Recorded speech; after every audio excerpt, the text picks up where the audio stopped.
பரீட்சை முடிந்தவுடன் அடிதடியில் இறங்கிய மாணவர்கள். இணையத்தில் வைரலான வீடியோ. பாடசாலை நிர்வாகத்தின் அதிரடி நடவடிக்கை. ஈரானில் போர் தொடங்கிய சில மணி நேரத்தில் யாழ்ப்பாணத்தில் பெட்ரோலுக்கு வரிசை. பார்த்து சிரிக்கும் உயர்மட்ட அதிகாரிகள்.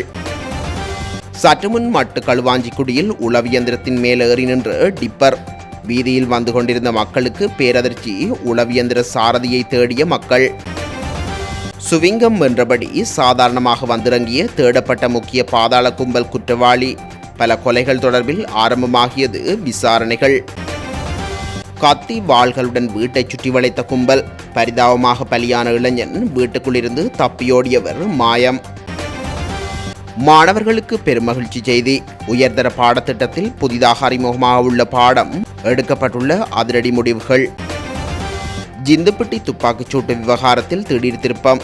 கொலையாளிகளுக்கு உதவிய 2 கைது. வெளியானது அவர்கள் செய்த செயல்.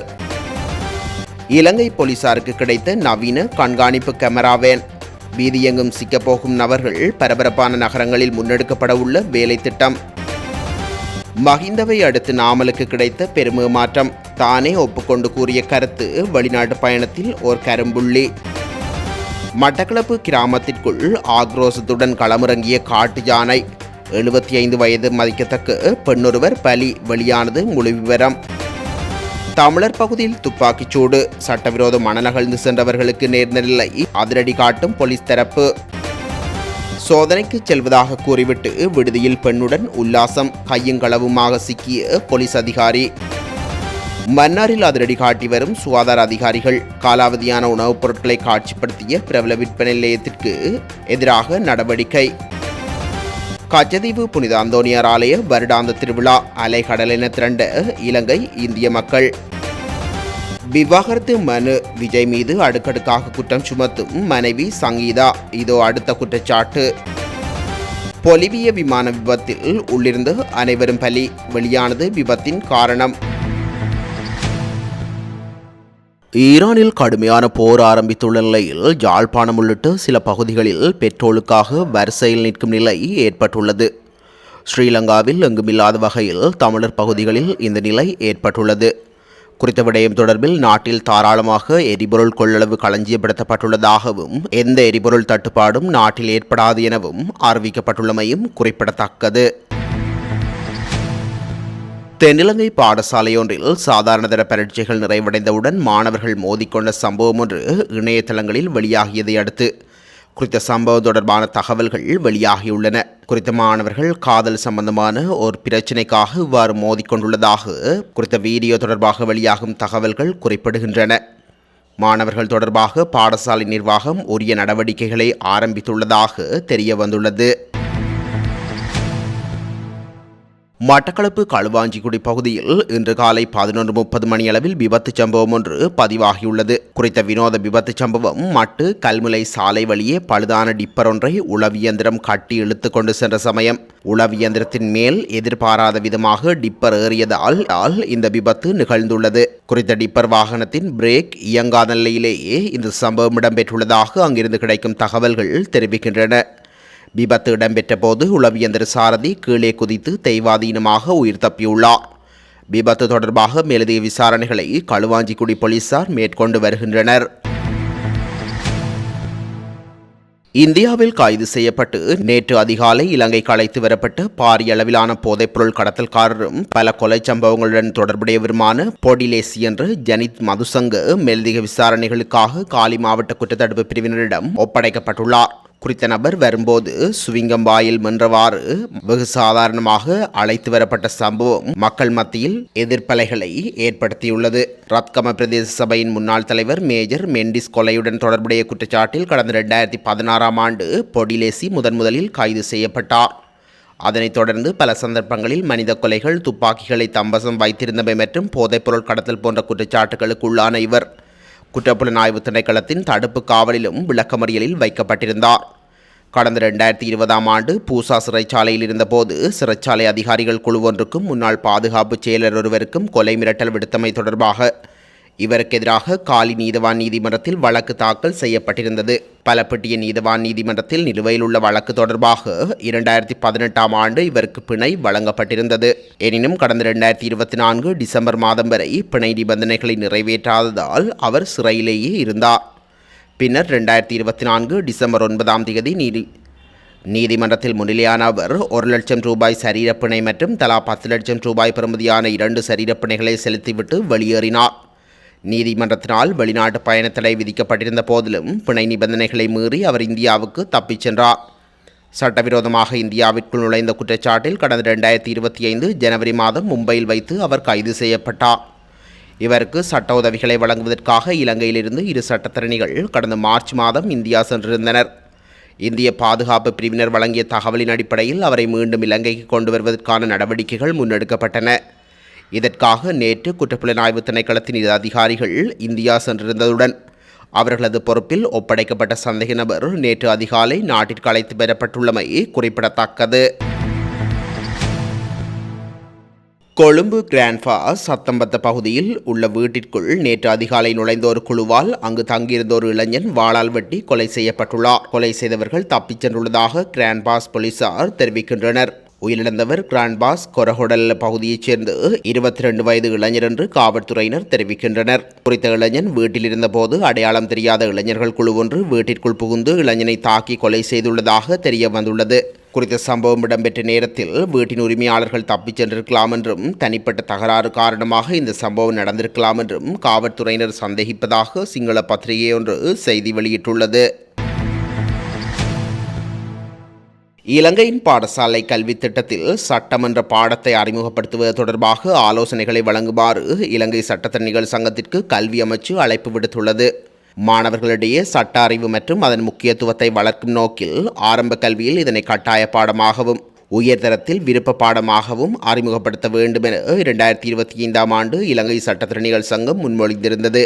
பாடத்திட்ட மீளாய்வு நடவடிக்கைகள் தொடங்கும் போது இலங்கை சட்டத்தரணிகள் சங்கம் மற்றும் பல்கலைக்கழகங்களின் சட்ட பிரதிநிதிகள் ஆலோசனைகளுக்காக அழைக்கப்படுவார்கள் என கல்வி அமைச்சு உறுதியளித்துள்ளது. இருப்பினும் 2026ஆம் ஆண்டுக்கான காபோது சாதாரணதர பாடத்திட்டங்களில் இந்த மாற்றம் உள்வாங்கப்படவில்லை.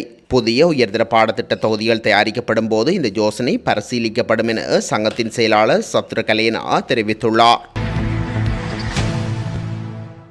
கொழும்பு ஜிந்திப்பட்டி துப்பாக்கிச்சூடு நடாத்தி ஒருவரை கொலை செய்து மேலும் 4 காயம் ஏற்படுத்திய குற்றச்செயலுக்கு உதவிய சந்தேக நபரும் பெண்ணொருவரும் கைது செய்யப்பட்டுள்ளனர். குறித்த குற்றச்செயலின் பின்னர் துப்பாக்கிச்சூடு நடாத்தியவர் துப்பாக்கியுடன் தப்பிச் சென்ற முச்சக்கர வண்டியின் சாரதியே இந்த கைதான நபர் என்பதும் சந்தேக நபரான பெண் அவருக்கு துணையாக இருந்துள்ளார் என்பதும் மேலதிக விசாரணையில் தெரியவந்துள்ளது. கைது செய்யப்பட்ட சந்தேக நபர் 44 வயதுடையவர் எனவும் சந்தேக நபரான பெண் 29 வயதுடையவர் எனவும் இவர்கள் சேதவத்தை மற்றும் ஹொரஹொடல் பகுதியைச் சேர்ந்தவர்கள் என்றும் தெரிவிக்கப்படுகின்றது. சந்தேக நபர்களை 7 நாட்கள் தடுத்து வைத்து விசாரணை செய்வதற்கான உத்தரவை பெற நடவடிக்கையும் எடுக்கப்பட்டுள்ளது. கண்காணிப்பு மற்றும் பாதுகாப்பு நடவடிக்கைகளை மேம்படுத்துவதற்கான நவீன கண்காணிப்பு கேமரா அமைப்புகளுடன் மேம்படுத்தப்பட்ட 2 வேன்களை இலங்கை போலீஸ் பெற்றதாக போலீஸ் ஊடகப் பிரிவு தெரிவித்துள்ளது. இந்த வாகனங்கள் போலீஸ் மா அதிபர் பிரியந்த வீரசூரிய தலைமையில் போலீஸ் தலைமையகத்தில் முறைப்படி ஒப்படைக்கப்பட்டன. டிசம்பர் 29, 2010 அன்று நிறுவப்பட்ட காவல்துறை க்ளோஸ் சர்க்கியூட் கண்காணிப்பு கேமரா பிரிவு 2 கேமரா பொருத்தப்பட்ட வேன்களுடன் செயற்பட்டு வந்தது. ஒரு வாகனம் இப்போது மேம்பட்ட தொழில்நுட்ப அமைப்புகளுடன் மேம்படுத்தப்பட்டுள்ளது. அதே நேரத்தில் 2வது வேனும் மேம்படுத்தப்பட்ட செயல்பாடு கடமைகளுக்கு அனுப்பப்பட்டுள்ளது. 2 வாகனங்களையும் மேம்படுத்த 97,94,000 ரூபாய் செலவிடப்பட்டுள்ளதாக போலீசார் தெரிவித்தனர்.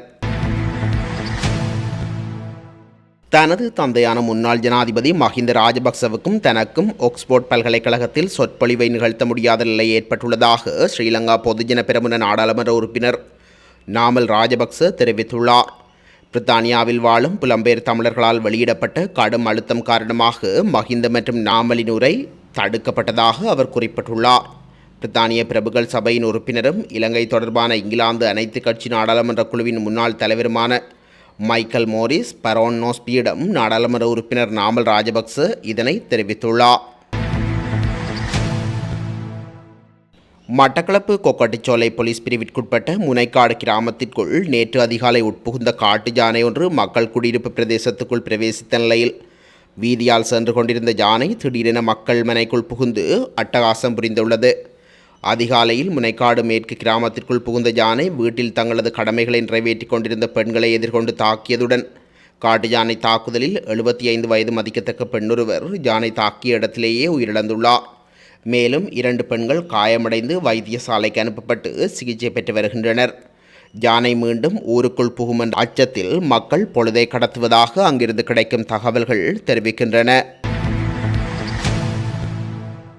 கிளிநொச்சி போலீஸ் பிரிவிற்குட்பட்ட பரந்தன் பூநகரி வீதி பகுதியில் சட்டவிரோதமான முறையில் மணலேற்றி பயணித்த 2 உளவு இயந்திரம் விசேட அதிரடிப்படையினர் தடுத்து நிறுத்திய போதும் சமிக்ஞையை மீறிச் சென்றமையால் துப்பாக்கி பிரயோகம் மேற்கொள்ளப்பட்டுள்ளது.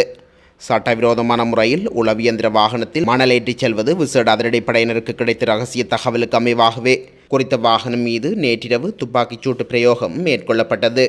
குறித்த சம்பவத்தின் விசேட அதிரடிப்படையினர் ஒருவர் உளவியந்திரத்தில் மோதுண்டு கிளிநொச்சி வைத்தியசாலையில் அனுமதிக்கப்பட்டு சிகிச்சை பெற்று வருகின்றார். சட்டவிரோதமான முறையில் மணலேற்றி பயணித்த 2 உளவியந்திர சாரதிகளில் ஒருவர் தப்பியோடியுள்ள நிலையில் மற்ற உளவியந்திர சாரதியொருவர் கைது செய்யப்பட்டுள்ளமையும் குறிப்பிடத்தக்கது.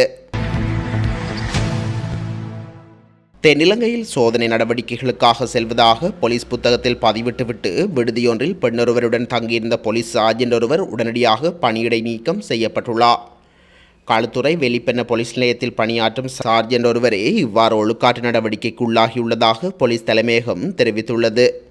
வெளிப்பெண்ண போலீஸ் நிலைய பொறுப்பதிகாரி MK அனுரஜித்தின் உத்தரவின் பேரில் மேலும் 3 அதிகாரிகளுடன் இணைந்து விசேட சோதனை நடவடிக்கைகளுக்காக செல்வதாக கூறி மேற்படி சார்ஜென்ட் போலீஸ் நிலையத்திலிருந்து வெளியேறியுள்ளார். அத்தோடு இதற்கான உத்தியோகபூர்வ பதிவுகளையும் அவர் பணிப்புத்தகத்தில் மேற்கொண்டுள்ளார். எனினும் கிடைத்த ரகசிய தகவலை அடுத்து நிலைய பொறுப்பதிகாரி மேற்கொண்ட திடீர் சோதனையின் போது மேற்படி சார்ஜென்ட் மத்துகம அகலவத்த வீதியில் உள்ள விடுதியொன்றின் அறையில் பெண்ணொருவருடன் தங்கியிருந்தமை கண்டுபிடிக்கப்பட்டதை அடுத்து இவ்வாறு பணியிடை நீக்கம் செய்யப்பட்டுள்ளார்.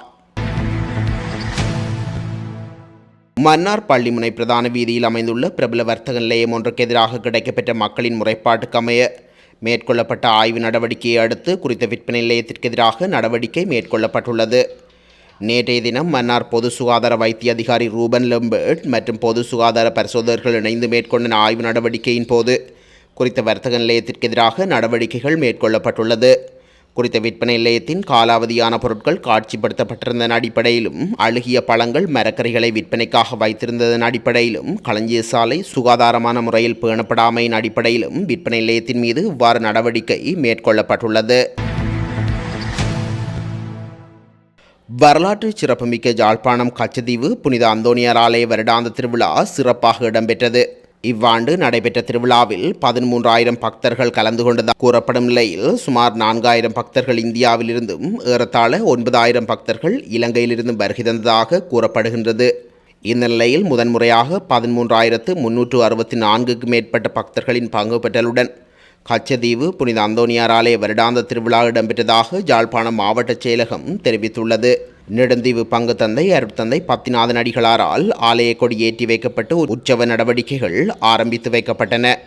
கொடியேற்றத்தை தொடர்ந்து சிலுவை பாதை, நற்கருணை ஆராதனை மற்றும் திருச்சொரூப பவனி என்பன இடம்பெற்றிருந்ததுடன் யாழ்மறை மாவட்ட குருமுதல்வர் அருட்தந்தை ஜோசப் தாஸ் ஏரட்னம் தலைமையில் பல பங்கு தந்தையர்களின் பங்கு பெற்றலுடன் விசேட ஆராதனைகள் இடம்பெற்றிருந்தமையும் குறிப்பிடத்தக்கது. நடிகரும் தமிழக வெற்றிக் கழக தலைவருமான விஜய் தமிழ் சட்டமன்ற தேர்தலில் போட்டியிட உள்ள நிலையில் அவரது மனைவி சங்கீதா விவாகரத்து கேட்டு மனு தாக்கல் செய்துள்ளமை தமிழகத்தில் பரபரப்பை ஏற்படுத்தியுள்ளது.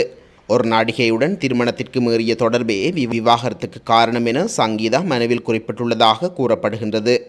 இது தொடர்பில் இந்திய ஊடகங்கள் குறிப்பிட்டுள்ளதாவது: நடிகையுடன் திருமணத்தை மீறிய உறவை கொண்டிருந்தார் விஜய். இது எனக்கு 2021 ஏப்ரலில் தெரிய வந்தது. நான் இதை கண்டுபிடித்த பிறகு இரக்கமே இல்லாமல் அந்த உறவை தொடர்ந்தார். இது வலியையும் மன உளைச்சலையும் கொடுத்தது. கடந்த 5 ஆண்டுகளாக மனதளவில் அவர் என்னை பிரிந்து வாழ்கிறார். அவர் நடிகையுடன் தொடர்பில் இருந்ததால் மன உளைச்சலுக்கு ஆளானேன். அந்த உறவை முறித்துக் கொள்வதாக கூறினார். ஆனால் அவரது நடவடிக்கையில் மாற்றமில்லை. திருமணத்தை மீறிய அந்த உறவை தட்டி கேட்டதால் வீட்டில் எனக்கான உரிமைகளை விஜய் நிறுத்திவிட்டார். கட்டுப்பாடுகளையும் ஏற்படுத்தினார். சம்பந்தப்பட்ட நடிகையோடு விஜய் வெளிநாடுகளுக்கு சென்றார். வெளிநாடுகளுக்கு சென்றதை நடிகையே பகிர்ந்தார். விஜயுடன் அடிக்கடி வெளிநாடு சென்று அங்கு எடுத்த புகைப்படங்களை அந்த நடிகை சமூக ஊடகங்களில் பகிர்ந்ததால் அது என்னையும் எனது குழந்தைகளையும் மிகுந்த மன உளைச்சலுக்கு ஆளாக்கியது. பொது வழியில் நன்மதிப்பை கெடுக்கக்கூடாது என்பதால் நடிகையின் பெயரை குறிப்பிடவில்லை. கணவரிடம் ஏதேனும் அழுத்தம் வந்தால் அந்த நடிகையின் பெயரை வெளியிடுவேன். தேவைப்பட்டால் எனது கணவருடன் உறவில் இருக்கும் நடிகையை வழக்கின் 2வது எதிர்மனுதாரராக சேர்ப்பேன். விஜயின் நடத்தை குழந்தைகளுக்கு அவமானம் ஏற்பட்டது. என்னை தொடர்ந்து அலட்சியப்படுத்தியதால் தனித்து வாழ்ந்து வருகின்றேன். விஜயிடம் சமூக அந்தஸ்து மற்றும் வருவாயை கருத்தில் வைத்து எனக்கு ஜீவனாம்சம் வாங்கித்தர வேண்டும். விஜயின் பொதுவெளி பிம்பத்தை கருதி நீதிமன்றத்தை நாடாமல் இருந்தேன். பேச்சுவார்த்தை நடத்த இருமுறை முயற்சி மேற்கொண்டும் அது தோல்வியில் முடிந்தது என்றும் பரபரப்பு குற்றச்சாட்டுகளை முன்வைத்துள்ளார்.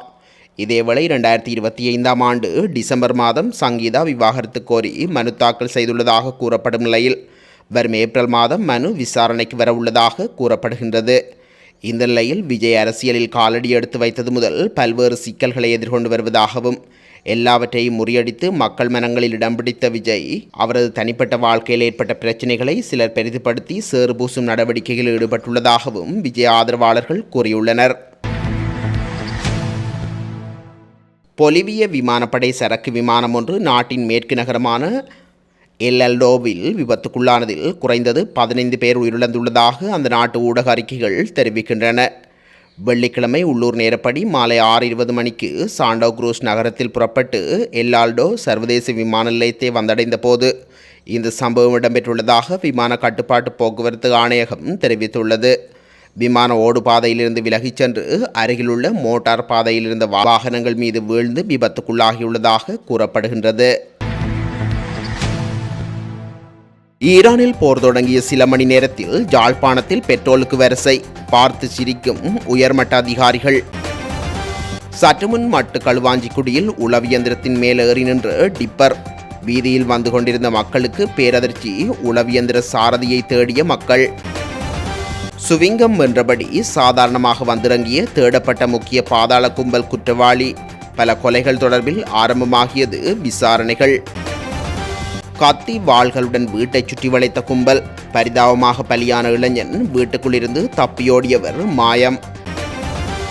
மாணவர்களுக்கு பெருமகிழ்ச்சி செய்தி. உயர்தர பாடத்திட்டத்தில் புதிதாக அறிமுகமாக உள்ள பாடம், எடுக்கப்பட்டுள்ள அதிரடி முடிவுகள். ஜிந்துப்பிட்டி துப்பாக்கிச்சூட்டு விவகாரத்தில் திடீர் திருப்பம். கொலையாளிகளுக்கு உதவிய 2 கைது. வெளியானது அவர்கள் செய்த செயல். இலங்கை போலீசாருக்கு கிடைத்த நவீன கண்காணிப்பு கேமரா வேன்.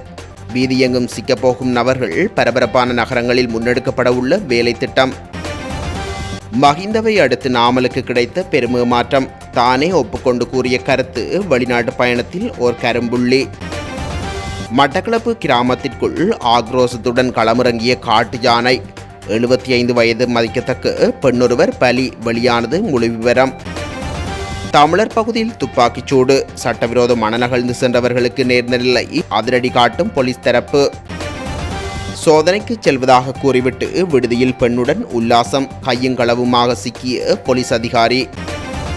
மன்னாரில் அதிரடி காட்டி வரும் சுகாதார அதிகாரிகள். காலாவதியான உணவுப் பொருட்களை காட்சிப்படுத்திய பிரபல விற்பனை நிலையத்திற்கு எதிராக நடவடிக்கை. கச்சதீவு புனித அந்தோனியார் ஆலய வருடாந்த திருவிழா. அலைகடலென திரண்ட இலங்கை இந்திய மக்கள். விவாகரத்து மனு. விஜய் மீது அடுக்கடுக்காக குற்றம் சுமத்தும் மனைவி சங்கீதா. இதோ அடுத்த குற்றச்சாட்டு. பொலிவிய விமான விபத்தில் உள்ளிருந்து அனைவரும் பலி. வெளியானது விபத்தின் காரணம்.